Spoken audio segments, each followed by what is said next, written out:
So ayan nga mga bossing, nakabili na tayo ng bala ng ating riveter para ituloy na natin itong ginagawa nating viewing area, at the same time extension para sa itaas ng loop mga bossing. At ayan nga mga bossing, halatang halata si Boss Dan na hindi talaga marunong gumamit ng barena. O diba, laglag pa yan, nagpapanggap si Boss Dan, napilitan kasi walang ibang gagawa, kaya dapat pag-aralan.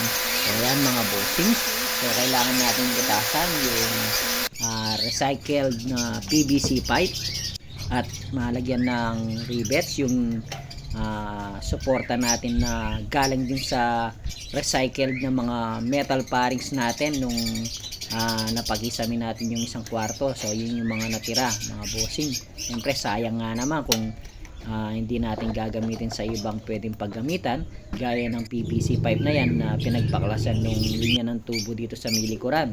So ayan mga bossings, nung nakita na natin yung pwede palang gamitin yung gunting, yung dulo ng gunting, at lagyan ng hulma yung bubutasan dun sa PVC pipe para pag pwesto ng barena, dire-diretsong butasan na lang mga bossing.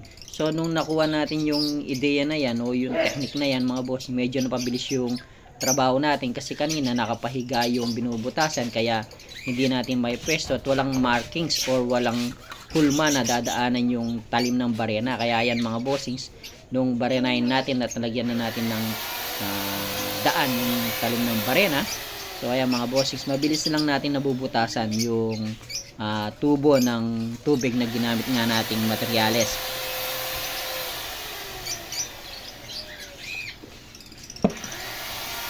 Mas napabilis ng konti yung trabaho kumpara noong una mga bossing.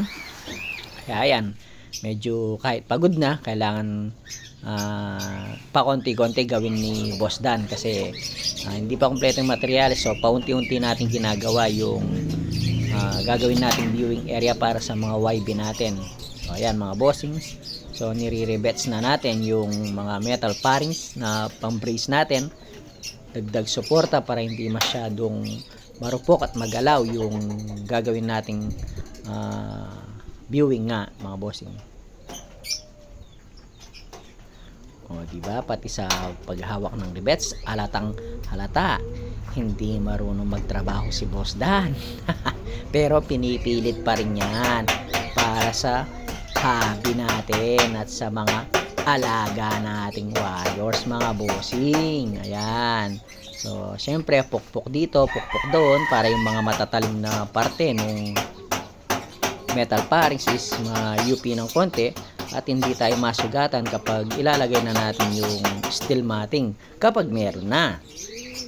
So ayan mga bossing, so nai-rivets na nga natin yung dalawang dulo nung sa bandang gitna. At yan mga bossing, itatayo na natin. O diba, kahit paano mga bossings, okay na yung bali parang frame yung ating viewing area.